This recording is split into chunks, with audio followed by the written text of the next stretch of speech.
Nós temos aqui a nossa querida Ângela Moreno, que vai fazer o nosso estudo da tarde. Fique à vontade, e aí será um prazer para nós ouvi-la. Então, boa tarde a todos. É um prazer estar aqui nessa casa pela primeira vez, né? E quando a gente é convocada por estudo, a gente não deve fugir, né? Apesar, às vezes, de termos muitos problemas, mas quando é pedido para nós um estudo, quem é mais beneficiado é o próprio estudante, né? Porque a gente vai pesquisar, vai estudar, vai relembrar, vai ter assessoria desses amigos espirituais que nos inspiram, né? E que a gente possa, então, falar de Jesus, que hoje iniciamos o mês de dezembro, o mês que tudo está voltado para ele, mas, infelizmente, mais voltado para a parte material, de festas, comidas, né? E a gente esquece, nós espíritas não deveríamos esquecer, mas também, às vezes, entramos nessa confusão que fica as ruas, essa vibração. Nós temos que prestar atenção na vibração que a gente sente, por falarmos muito de Jesus esse mês, por estarmos presentes, sentir ele mais presente, mas ele está sempre presente conosco. Que a gente possa observar isso e relembrar a passagem dele aqui, quando ele esteve encarnado conosco, e é isso que nós vamos fazer, né? No início eu pego mais o Evangelho de Lucas, porque Lucas é muito amoroso, que eu acho, no Evangelho dele, né?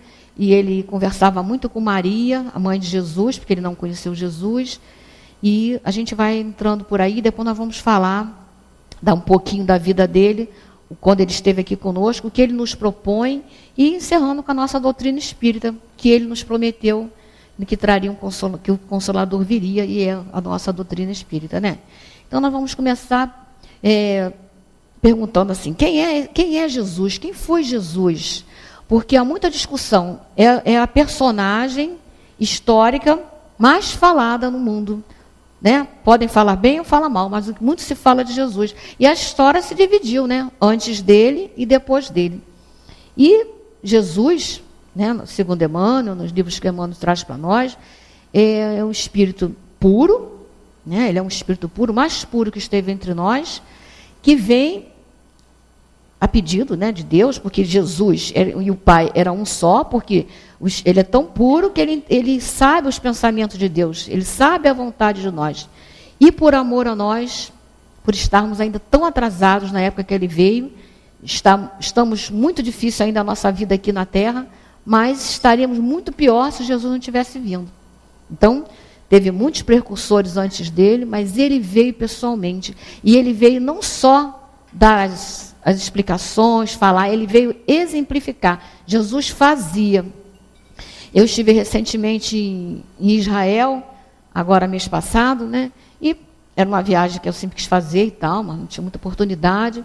E a expectativa, mas foi assim, a emoção de sentir nos lugares que Jesus colocou a mão, no lugar que ele caminhou, você sente ele tão presente, e que a gente assim não tem desculpa de não fazer o que ele nos pede, né? Que não é tão difícil assim. É difícil para nós na caminhada espiritual, porque nós vamos passo a passo, mas não foi fácil para ninguém. E ele falou isso para nós. No mundo, nós vamos ter muitas aflições, mas nós podemos vencer essas aflições se permanecermos dentro do Evangelho dele, o que ele traz para nós de condições para nós sermos felizes, que é isso que ele traz para nós, a felicidade. Então, quando a gente desvia muito do caminho, nós vamos mais custar a voltar para o caminho, porque quem desvia do caminho não está feliz. Aí a gente pergunta, muitas pessoas perguntam, como me perguntam, mas se eu for ser espírita, vou ser feliz? Então, não, os problemas, não quer dizer, você vai ser mais feliz, porque você vai saber como lidar com os problemas, por que esses problemas existem, por que nós estamos passando com ele, né? Porque ninguém está aqui a passeio. Mas com a doutrina espírita, com Jesus no nosso coração, que a doutrina espírita é Jesus, o nosso mestre, né? Muita gente acha que não, se espantam, né? Quando a gente fala que eu no meio de muitos católicos nessa excursão, todo mundo católico, né? E eu não neguei minha religião, não, eu sou espírita, né? E daqui a pouco eu estava vendo várias pessoas virem conversar comigo e virem perguntar coisas, porque nós, espíritas, até estudamos bem o Evangelho, né, que os nossos irmãos católicos até ouvem mais do padre, mas não estudam, né? E eles vieram, um falou para mim assim, nossa, eu estou sentindo a necessidade de estudar mesmo, conhecer mais as coisas de Jesus, e é isso que a gente deve fazer, né? Então, Jesus, sendo esse Espírito puro, que nos ama como Pai, misericordioso, vem nos trazer essencialmente como viver com o próximo, que sem o próximo a gente não pode viver. E ele vem humildemente, né, como homem. Ele podia, alguém pergunta, ele podia ter vindo já como, já encarnado, chegar aqui, ele até podia.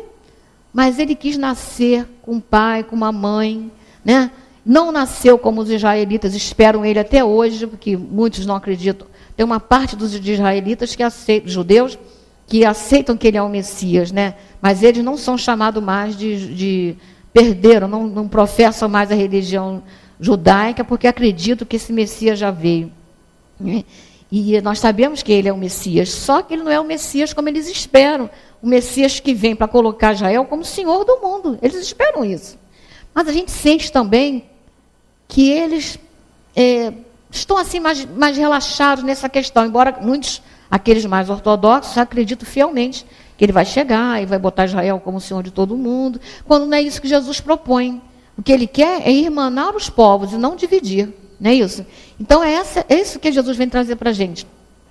E quando Jesus chega aqui, quando tudo é planejado, segundo acho que o próprio Emmanuel, ele demora quase 1000 anos para recompor um pé de espírito, para voltar aqui para a Terra, né? E tudo ser preparado, a Terra foi sofrendo assim, modificações.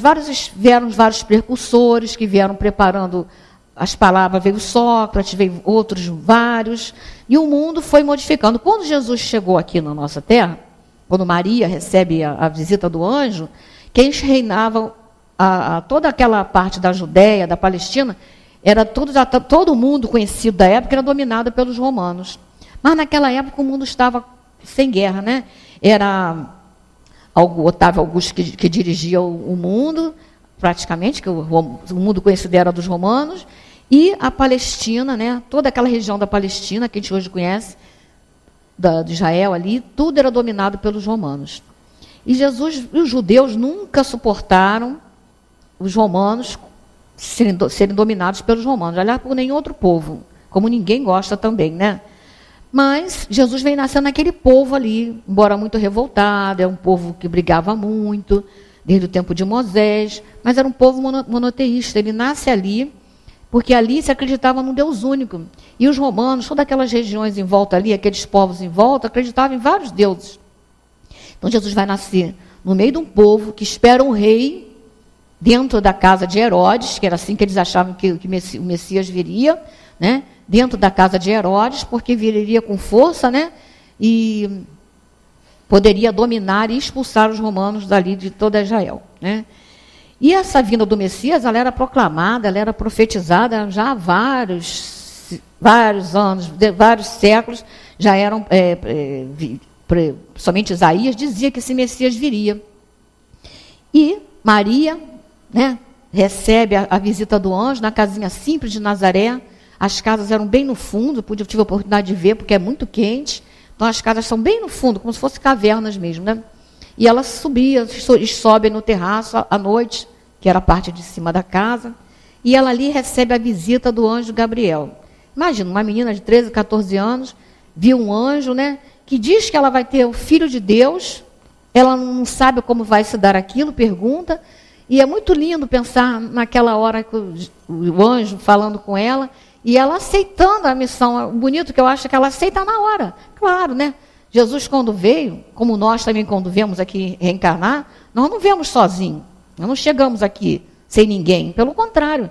E ele chegou com uma pleiade de espíritos que iriam ajudá-lo, queriam participar de toda essa caminhada dele aqui, vitoriosa pela terra, naquele mundo, né? E ela, evidentemente, para ser mãe dele, para ser escolhida como mãe dele, ela é um espírito muito adiantado também, assim como José, né? E Maria, na sua humildade, ela exalta e agradece ali, né? Ela não sabia como aquilo se daria, uma menina.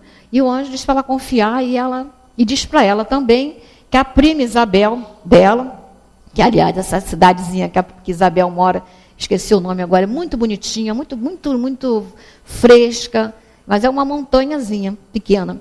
E ela vai até lá, ela deixa a casa dos pais e vai até visitar Isabel, que já era de idade, né? Que estaria grávida, né?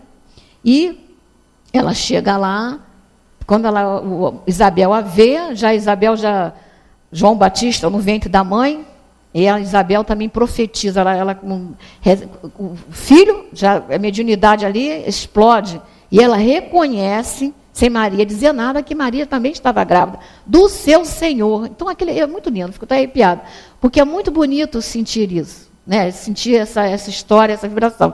E Maria fica com Isabel, até Isabel ter João Batista, né? Depois ela volta, né, para onde ela morava, que era Nazaré. Ali ela se casa com José, e perto já de ganhar o bebê, houve um recenseamento grande ali pela Judéia, né? Lucas fala que foi no mundial esse recenseamento, mas os próprios evangelistas reconhecem que foi aquela partezinha só da Judéia, e José teve que se dirigir para lá com ela, que era sua esposa, para ser recenseada também, né? E a Maria vem dar à luz em Belém, a cidade lotada, não havia lugar para ela ter o bebê, ela vai ter Lucas fala que foi numa sala, né? Mas os outros evangelistas dizem que foi numa gruta, e eu também tive a oportunidade de ver essa gruta, que eu nunca imaginei até como há cristãos no mundo, de todas as partes do mundo, africanos, pessoal da Rússia, mas eu fiquei muito feliz de ver tanta gente diferente naquele lugar, né? Que é muito visitado, né? E Jesus nasce humildemente, é colocado numa manjedoura, que é o lugar que os animais vêm comer, o feno, né? E, segundo Lucas também, logo depois, um anjo aparece com os pastores que estavam pastoreando lá as ovelhas à noite, e quando o anjo aparece, aquilo se ilumina tudo, e esses pastores veem muitos espíritos. Eles falam que eram anjos, né? Mas eram esses espíritos que estavam chegando para ficar, mesmo no plano espiritual, mas tudo sendo ali controlado, assessorado ali, né, para ajudar melhorar aquele clima que era tão ruim ali naquela parte do mundo, né?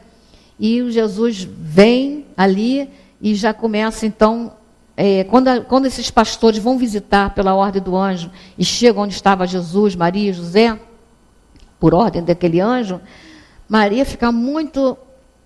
Ela não fica bem assustada, não seria essa palavra, mas ela fica assim encantada e temerosa, porque ela, como espírito, ela sabia qual era a missão do filho dela. E ela sabia que tudo queria acontecer. Mas ela fica ali meditando naquelas coisas. Como é que esses homens souberam, como é que esses pastores chegam até aqui, acham meu filho nessa cidade lotada. Então ele é filho, ela sabia desde o início que ele era filho de Deus, mas aquilo ela guardava para ela e José, né? E aquelas pessoas maravilhadas com aquela notícia, que o Messias, então, tinha chegado, né? E muita gente acha que ele não fez as coisas que Jesus veio para... já escutei gente chamar, Jesus foi um revolucionário. Não foi. Maria, ele revolucionou sim o mundo com as ideias dele, mas não revolucionário no sentido de guerra. Já disse que... Não, então toda Maria e José seguiram toda a lei judaica, né? Então Jesus foi circuncidado aos 8 dias, como tinha que ser. Ele foi apresentado no templo em Jerusalém, depois que ela passa o resguardo, que a mulher é considerada impura, até acabar o resguardo, ele é levado lá. E lá em Jerusalém ocorre uma coisa muito bonita também, que eu acho, que havia um senhor, né, chamado Simeão, e alguém havia profetizado que ele só desencarnaria quando ele visse, os olhos dele vissem o Messias. E Maria e José levando para apresentá-lo ao templo, aos sacerdotes, com duas pombinhas, 2 rolinhas, que eram de praxe.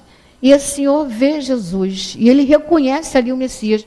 E ele fala um cântico que é muito bonito, se tiverem a oportunidade de ver, também está em Lucas, e ele diz que agora os olhos dele já tinham visto o Messias, que ele já então iria partir para o mundo espiritual, né? E fala que Maria ia sofrer muito, como se fosse uma espada enterrada no seu coração, pelo que a humanidade iria fazer com o seu filho, né? E a gente, quando vê isso, escuta isso, pensa que Jesus foi crucificado, fizeram isso e aquilo, e a gente acha que foi lá, né? Esquecemos que nós, como espíritas, somos reencarnacionistas. Quantos de nós podíamos estar lá, participando, né? Não cooperando? E mesmo esquecendo lá, hoje, né? O que nós estamos fazendo para que Maria não continue sofrendo? Quando a gente diz espírita, se diz que tem Jesus como nosso guia e modelo, e às vezes não damos atenção ao nosso irmão de fora, e muito menos, damos menos às vezes atenção àquele que está na nossa casa, nos incomodando, nos atrapalhando, que nasceu ali. Por que será que ele está ali ao nosso lado? Tem lá um motivo. Ninguém está ao nosso lado sem ter um motivo. E a gente, nós, espíritos que somos, só vamos evoluir com o outro. Ninguém evolui sozinho. Nós precisamos do outro para nascer, para morrer, né? E para conviver. Que viver é fácil, conviver que é difícil, no dia a dia. Então, aquela pessoa que às vezes é a nossa cunhada, o nosso filho, o companheiro, o vizinho, que a gente reclama, que o cachorro vem lá e faz alguma sujeira na nossa porta. Essas coisas que nós temos que começar a sublimar, a ver com outros olhos, a não ter raiva, a não ter ódio, né? a não deixar essas, como diz aqui no livro Caminho, Verdade e Vida, que não foi à toa que eu abri na página, que ele fala que a gente não deixe, né, essas entidades perversas chegar perto de nós. Porque é muito fácil a gente cair, difícil é levantar. Mas a gente pode levantar. Né? A gente aí vê o Paulo, né, que não conheceu Jesus também, que o perseguia até, né, levantar. Ele dizia isso, né? Eu vou cair muitas vezes, mas eu vou machucar meus joelhos, mas eu vou levantar. Então que a gente tenha essa coragem de levantar, de seguir em frente e voltar para o caminho de Jesus, da Boa Nova, que é o mais correto, que é o que nos faz feliz. Então nós precisamos do outro. Né? Quando a gente abrir a boca para falar, mataram Jesus, crucificaram, sempre para as crianças, temos que ter cuidado. Que nós poderíamos estar fazendo isso, e aquelas pessoas que assim fizeram, não sabiam o que estavam fazendo. E Jesus fala isso na cruz, né? Mas nós já sabemos o que está ocorrendo, e o que nós estamos fazendo para mostrar Jesus para outra pessoa, para o outro que não conhece, e para nós mesmos. Que a finalidade de conhecer Jesus, de saber a doutrina espírita, de estudar a doutrina espírita, é a gente se consertar. Todos nós sabemos os nossos defeitos, mas é difícil encará-los, né? Saber, porque a gente vê o cisquinho no olho do outro, que está lá no fundo daquela sala, né? Mas uma tábua na minha rosto eu não vejo. E aí, quando vejo, me perdoo muito rápido. Ao passo que o errinho do irmão, eu vou amarrar a cara, vou ficar sem falar, às vezes com o marido, com o companheiro, com a irmã, né? E eu não perdoo, porque a gente leva muito as coisas na ofensa, me ofendi. E Jesus vem ensinar tudo isso aí que nós não devemos fazer.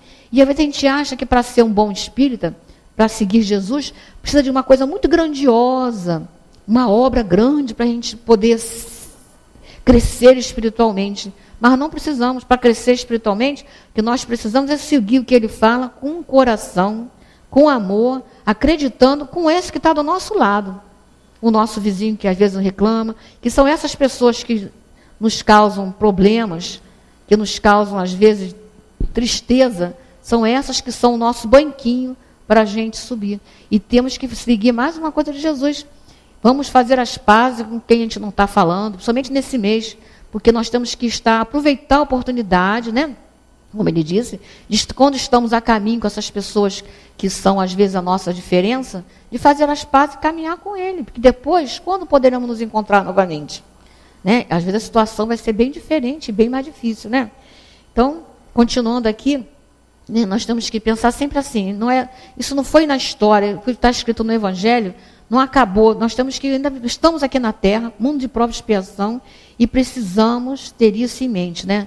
Então, quando a gente fala, Maria, coitada, quando eu era criança, eu via minha família toda católica, né, eu inclusive, era criança, tinha feito primeira comunhão, e assistia essa parte da Semana Santa, que ficava na igreja, e eu achava, meu Deus, como é que fizeram isso com Jesus? Hoje eu entendo que eu não preciso ter espetado a lança ou crucificado para estar também machucando, né, esse coração. Porque quando eu não atendo um irmão que bate a minha porta, um pedinte na rua que eu julgo, não vou dar alimento não, nem vou dar dinheiro que é cracudo, né? Quando eu faço isso, nem faço uma oração, que Simeão falou, no coração de Maria. Então vamos pensar nisso. Quando a gente tiver uma vontade de responder, né, pensar em Paulo, né? Paulo não falava com Tiago, E no final ele recebe tantos anos e Paulo, hein, que já estava lá no final da vida, mas depois ele vai e se reconcilia com Tiago quando Tiago chama para ajudar em Jerusalém.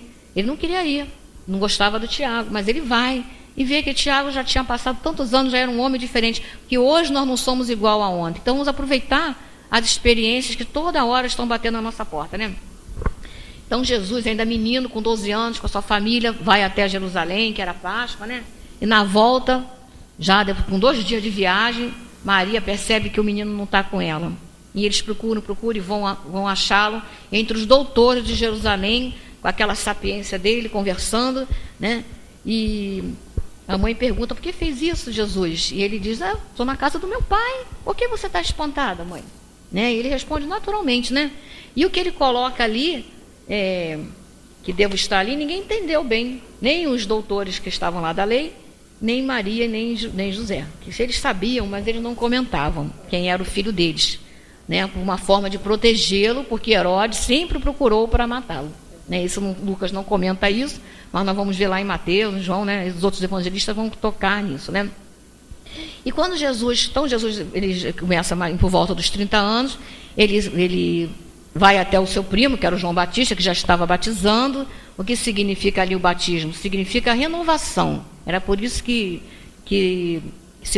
João batizava, né? E Jesus se deixa batizar lá no Rio Jordão, em onde eu tive a oportunidade de ver também. Até lamentei muito que as pessoas fazem daquilo um certo sensacionalismo, ficam filmando, falando, é até meio triste.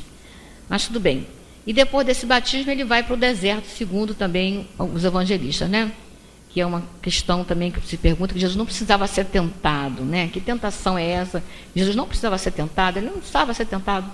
Isso é para nós. Jesus não.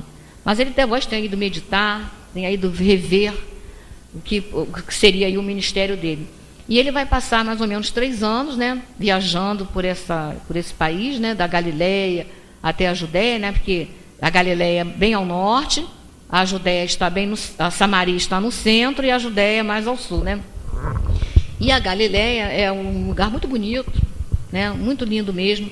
O lago de Genezaré, o mar da Galileia é lindíssimo. Ver as cidadezinhas em volta, Tiberíades, Cafarnaum, e passear naquele lago ali foi muito lindo, porque você sente aquela vibração e é tão tranquilo a margem do lago, é muito lindo, né? E a gente pensar que Jesus começou ali, que as pessoas ficavam ali na beira daquele lago, que é um lago, né? Chama de mar, mas é um lago, e ele vinha ali, ele começou a ensinar, começou a curar, e Jesus começou a ter uma multidão sempre o cercando, porque ele consolava aquelas pessoas ali, os pobres mesmo. Quem era rico, os publicanos, que estavam mais ricos, viviam até relativamente bem com os romanos, apesar de, dentro do templo, não ser o contrário a eles. Mas, socialmente, eles até viviam juntos, né?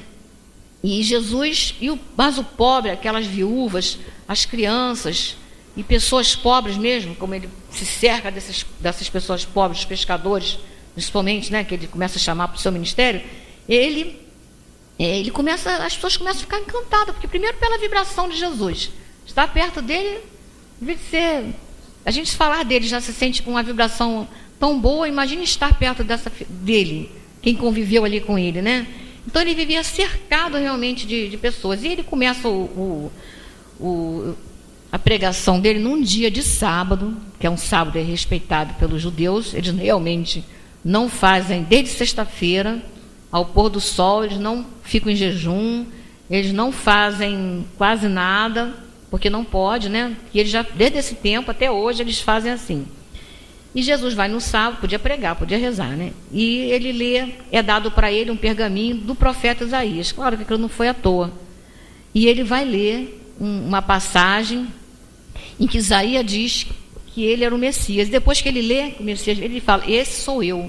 E aí ele foi quase expulso, da sinagoga, né?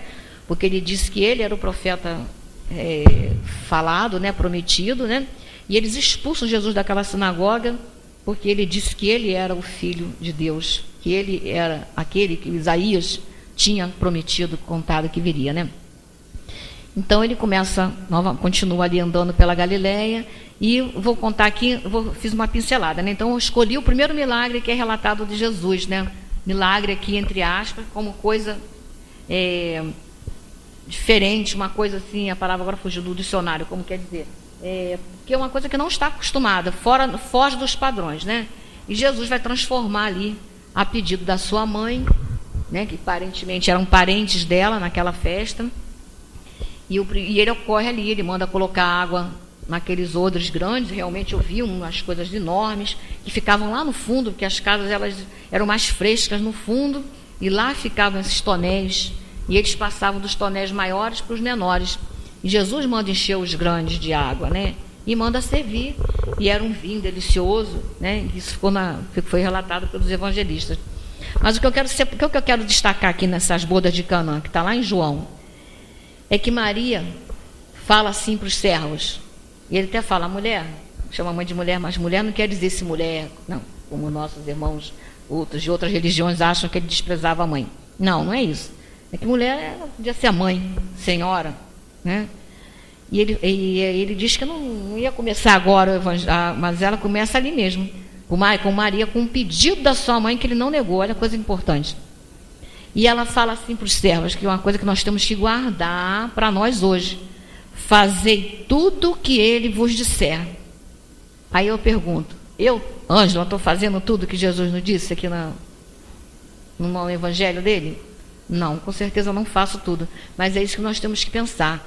Quando falar de as bodas de Canaã, nós lembramos o que Maria falou para os servos: faça tudo que meu filho mandar, e assim você vai ser feliz, né? Então é nisso que a gente tem que pensar. O que Jesus gostaria que eu fizesse em determinada ação, nessa questão, nesse problema aqui na minha família, como eu deveria agir, né? Se as dúvidas vão aparecer, nós pensemos em como Jesus deveria agir, e nós vamos ver como a gente vai, geralmente vamos acertar, né?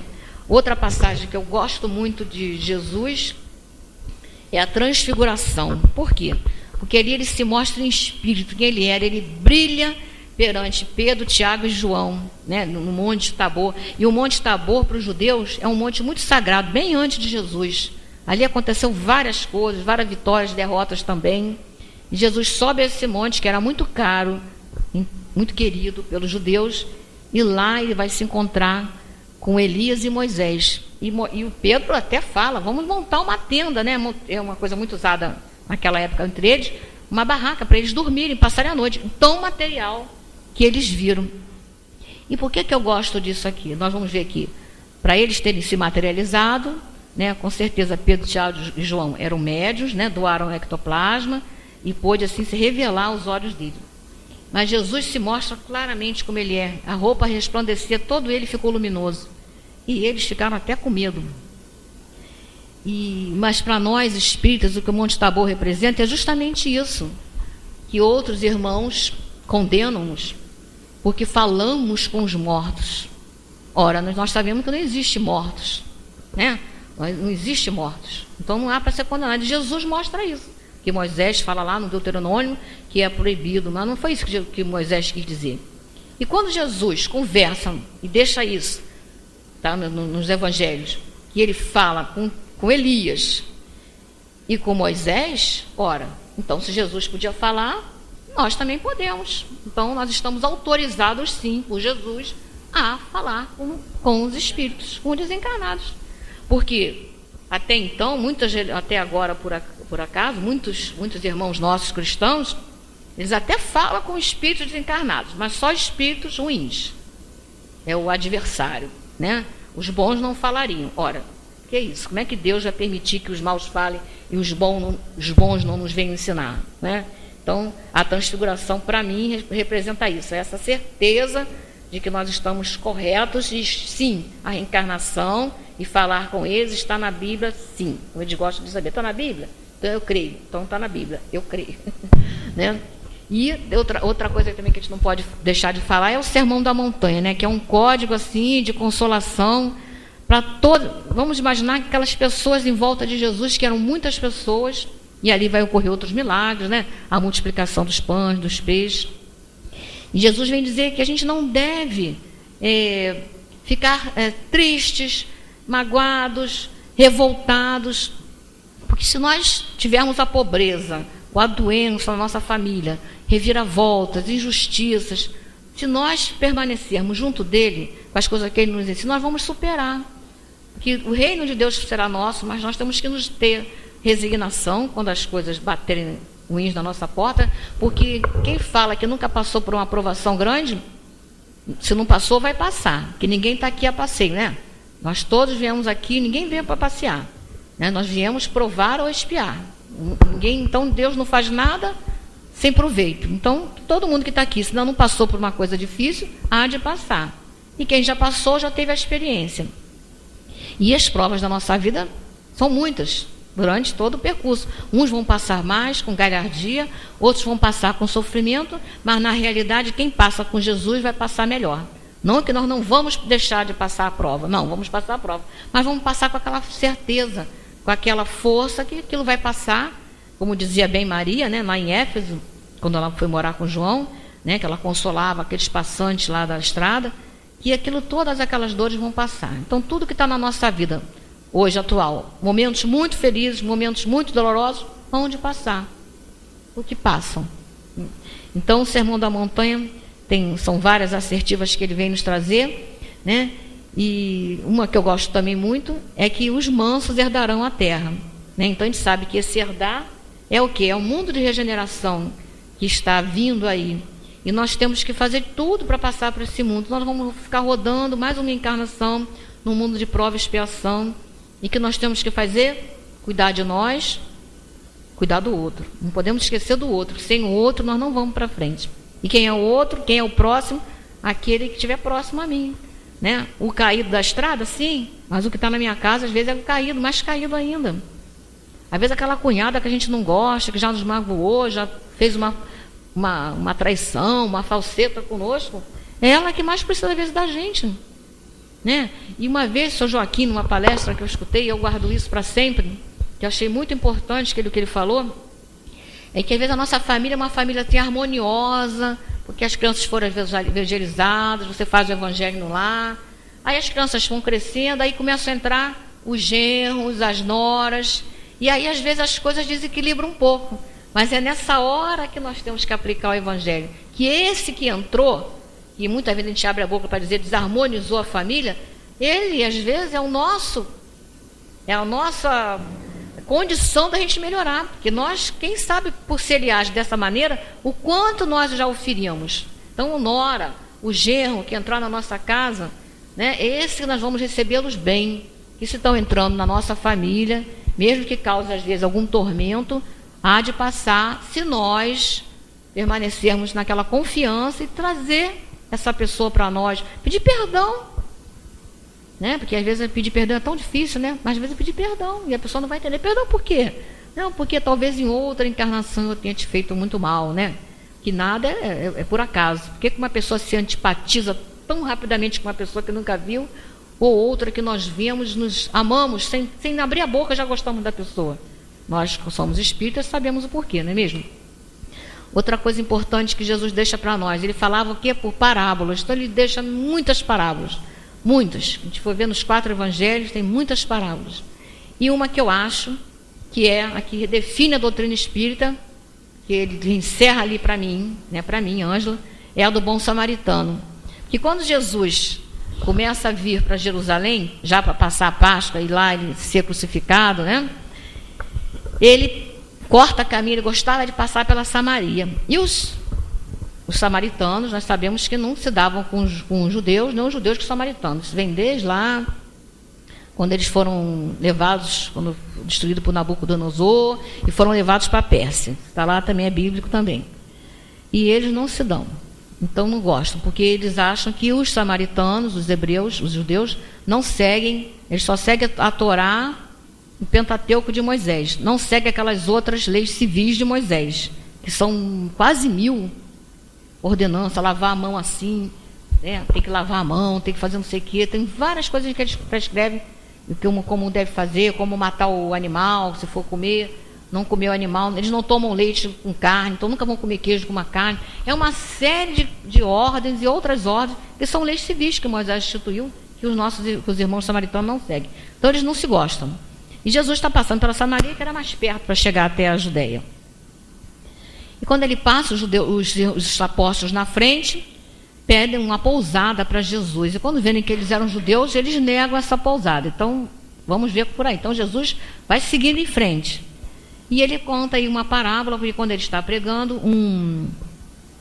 perguntam para ele, se não me engano, um doutor da lei, para testar Jesus, que era sempre testado, né? Como ele saberia quem era meu próximo? E Jesus vai, em vez de responder, conta a parábola do bom samaritano, né? Que viu um homem, não se fala se o homem, quem era o homem, se ele era pobre, se ele estava vestido ricamente, não se fala. Um homem descia ali a Jericó e foi assaltado, e despiram, bateram nele, ficou todo ferido, e passa o sacerdote, olha, tinha pressa talvez, porque tinha que fazer obrigações dentro do templo, né?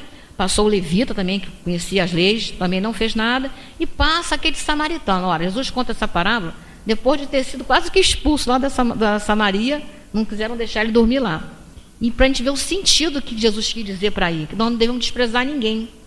E o samaritano, que o judeu, na lei dele, ele quase tem como obrigação ser caridoso. E o sacerdote, o levita, eram judeus. Mas eles tinham obrigações a cumprir. Quantas vezes isso acontece com a gente? A gente vê uma pessoa necessitada na rua, não tem que ir no centro, está na hora da reunião. Depois eu falo com você, depois eu vejo. E a pessoa que às vezes quer conversar, expor um problema, até contar que vai fazer um aborto, como já aconteceu, né? E você, aquela hora, pega de surpresa, mas você tem aquela hora que você está sendo chamada ali como cristã para ajudar, né? E talvez tenha isso tenha acontecido com os irmãos, o sacerdote e o levita. Não que eles não quisessem ter se apiedado do samaritano, mas eles deram mais importância a outras coisas que eles queriam fazer. E o samaritano vinha com um cavalinho dele, colocou o caído no seu cavalinho, leva até uma hospedaria, paga lá ao hospedeiro, ainda deixa o dinheirinho, ainda diz para ele, se faltasse, que ele deveria, né? Aí Jesus pergunta quem, essa pessoa que pergunta para ele, esse fariseu, esse sacerdote, quem era o próximo, né? Ele falou que agiu com misericórdia para com o caído. E Jesus diz para ele, então, faça você isso. Você já sabe qual é a resposta. Por quê? Porque ele sempre testando Jesus, como eles faziam, para que Jesus caísse em contradição, para que Jesus fosse acusado de não estar respeitando a lei de Moisés. Não, porque o caridoso, o judeu também tem que ser caridoso, está na lei de Moisés. Então ele não conseguiu. Isso mostra para nós o quê? Que fora da caridade não há salvação, né? O lema da nossa doutrina espírita. Então por isso que eu botei essa parábola aqui do samaritano, que eu gosto muito, né? E depois nós vamos ver que Jesus houve aqui. Eu não quero falar da paixão, porque eu acho que hoje o mês de Natal é o natalício, né? A vida dele também. Mas depois que ocorre a sua passagem, que ele deixou aqui o corpo material, antes dele ascender ao mundo espiritual, ele nos prometeu o quê? Um consolador, não foi? Ele nos promete um consolador, porque ele sabia que nós íamos deturpar tudo, né? Íamos modificar os textos, os evangelhos que já tinham, que nós íamos trocar, quer dizer, o que ele ensinou de caridade aos humildes, que Jesus estudava com todos, ele não discriminava que era o rico. Se tivesse o rico convidasse, como Zaqueu, ele manda Zaqueu descer e vai na casa de Zaqueu, e foi super criticado, como Madalena, que era considerada uma mulher impura. Ele amava todos, indistintamente, para ele não tinha rótulos. Ele chegava, e isso nós costumamos colocar rótulo nas pessoas. Se uma pessoa chega perto da gente, às vezes, né, e não tomou banho, às vezes uma pessoa que está na rua, né, a gente às vezes torce o nariz, mas se até torcer o nariz a gente torce, falando de mim, né? Mas rapidamente nós temos que trocar o pensamento. Não, ele é meu irmão. O que Jesus quer que eu ajude esse irmão? Como eu vou me ajudar até ajudando o irmão, né? Porque se eu, né, uma vez eu estava na rua, uma pessoa assim bem morador de rua, pedia a todo mundo o café, queria tomar o café. Aí eu falei, poxa, acordou agora, né? Tá com um jeitinho que tá com fome. Aí eu peguei umas moedas e dei para o rapaz.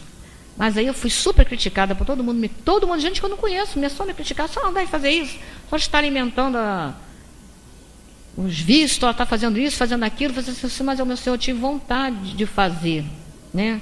E aí ele virou para mim, o rapaz, talvez até ele fosse comprar droga, não sei. Mas ele viu, com aquelas pessoas que falaram, ele me olhou e falou assim, tia, senhora fica tranquila, tia, que eu vou tomar café com leite, tá, tia? E entrou lá para tomar o café com leite. Eu fiquei tão feliz, sabe? Porque talvez ele nem fosse fazer aquilo. Mas a atitude das pessoas à minha volta, e eu olhei para ele assim, te falei, confio em você, meu filho. Eu falei para ele, você está precisando se alimentar. Aquilo acho que tocou tão fundo o coração dele, que ele falou, o olho dele show de lágrimas, assim, tia, eu vou tomar café com leite. Você vai, filho, come o pão que dá o pão, né? E fui criticada também às vezes em Israel, não porque a pessoa pede, mas não estou fazendo isso para mostrar que você está necessitada, né? Você vai querer uma comida, um pão, não custa você fazer. E a pessoa com mais situação financeira, às vezes foi a que mais me criticou, que eu não deveria dar esmola aos pobres. Eu falei assim, eu não estou dando esmola, eu estou dando, se ela vai fazer o que ela vai fazer ali, para mim não importa, que isso não vai fazer falta para mim me alimentar à noite, mas para ela pode ser, se ela não fizer bom uso, como ela está dizendo que vai fazer, aí o problema já não é meu, né? E vamos orar pela irmã ali, porque se ela está mentindo, também ela está precisando de oração, né? Então que a gente lembre disso. Então vamos recordar aqui os ensinos de Jesus rapidamente, né? Então que Jesus veio para nos trazer essa mensagem do Pai, que Ele e Deus eram um só. Jesus não é Deus, mas Ele e o Pai, que é um Espírito, Jesus sendo um Espírito puro, Ele sabe tudo que Deus quer de nós e para nós. Então Ele vem nos mostrar esse Deus como Pai, porque até então quem falou que Deus era Pai foi Jesus. Que Deus era temido, como é vingativo, é aquele Deus que se vinga no pobre coitado do seu filho, e ele diz que não, que Deus é amoroso, que é justo, que é bom, que nos ama, né? E Jesus, ele vem como um guia. O que é um guia? O guia é aquele que sabe o caminho. Então, se ele é nosso guia, eu tenho que segui-lo, porque ele sabe qual é o caminho melhor para mim. Se eu seguir Jesus, então eu vou estar sempre no caminho correto, né? E vem nos mostrar o quê? Que todos os homens são iguais, perante Deus todos somos iguais. Então, do homem mais rico aqui na terra, que às vezes a gente olha com maus olhos os ricos, porque é uma prova muito difícil, e nós não sabíamos também, nos falar tanto dos nossos políticos, mas será que nós estivéssemos lá no mesmo lugar que eles, nós também não poderíamos vacilar? Não sei. Poderia, acho que não, mas poderia sim. Então, nós vemos que ele iguala, desde que você aceite ali e queira seguir Jesus, que aqueles que não seguem, ele fica triste, mas ele sabe que um dia vai seguir, que todos nós vamos até Deus, porque ele diz, uns vão mais rápido, outros vão demorar mais, mas Jesus nos promete isso, né? Que ele seria o único pastor para todas as ovelhas, e ele não deixaria nenhuma ovelha para trás. Então todos nós um dia chegaremos sim com Jesus até Deus, né? A imortalidade do Espírito, porque Jesus vem nos mostrar isso, que ele venceu a morte, né? Quando ele reaparece depois dos 3 dias que ele falou que isso ia acontecer, e ele faz isso, ele mostra o quê? Que a morte não existe, o corpo ficou, mas o nosso espírito não morre nunca, desde que criados nós somos imortais. Então, Jesus mostra que nós somos imortais, e então nós temos o quê? Evoluir, cada vez estar melhor. Vem nos mostrar o mecanismo da reencarnação, né? Quando ele fala principalmente para Nicodemos, que nós precisamos nascer e renascer até atingir o reino dos céus, né? Ele vem mostrar para nós o que é um caminho de paz, de harmonia e alegria. Não vem tornar a nossa vida sem dificuldades. Vem nos mostrar que por ele, porque ele nos ensina, os nossos caminhos poderão ser de paz, sim, de harmonia, dentro das nossas dificuldades. E é isso que nós temos que fazer. É dificílimo, mas a doutrina espírita nos ajuda muito, porque ela vem nos dizer que tudo isso é possível, né? A caridade e o amor ao próximo, e o próximo é o próximo mesmo, aquele mais próximo que está dentro do nosso teto, né? Porque muitas vezes a gente ajuda os de fora, vem para o centro, ajuda todo mundo que vai lá, e deixou às vezes lá alguém dentro da nossa casa magoado conosco, que não demos atenção, ou que não soubemos perdoar. Então que a gente reflita sobre isso. Vem nos mostrar também a compaixão, a humildade, principalmente o perdão, que nós não gostamos de perdoar. E quando a gente começa a exercitar o perdão, nós primeiro perdoando até a nós próprios, que a gente não se perdoa, nós vamos vendo que as coisas não é só não nos ferir tanto, porque a gente não está levando aquilo para dentro do nosso coração.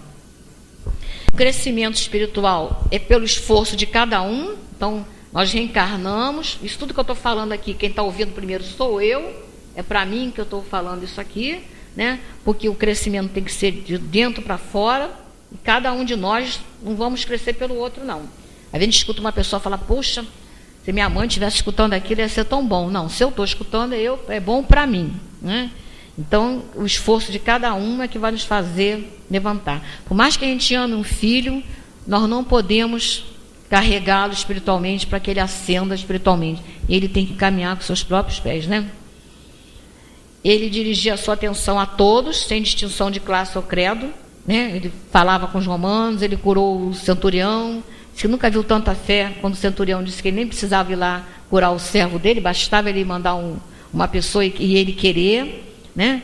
E a classe também, você vê que ele chama para perto deles aqueles bem humildes pescadores, e como isso é importante, porque como nós vamos ver que eles cresceram tanto, e quando Jesus morre ali na cruz, materialmente falando, como eles se dispersaram, como eles ficaram confusos, e como nós somos iguais a eles, né?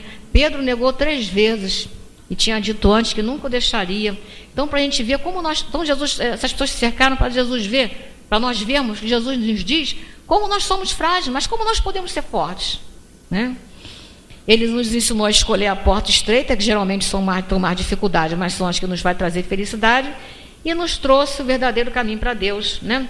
E a boa nova nos traz essa consolação. E a doutrina espírita, nós temos o nosso mestre como Jesus, ele nos prometeu um consolador, e a doutrina espírita é o consolador, né? Ela vem reacender o cristianismo, mostrando tudo isso, né? Com esses exemplos que nossos irmãos e nós temos que dar, mostrando realmente falar de Cristo, né? Nossa religião é ciência, é filosofia e religião, né? Que fora da caridade, como nós vimos na do samaritano, não há salvação para nós, porque nós dependemos do próximo para crescer.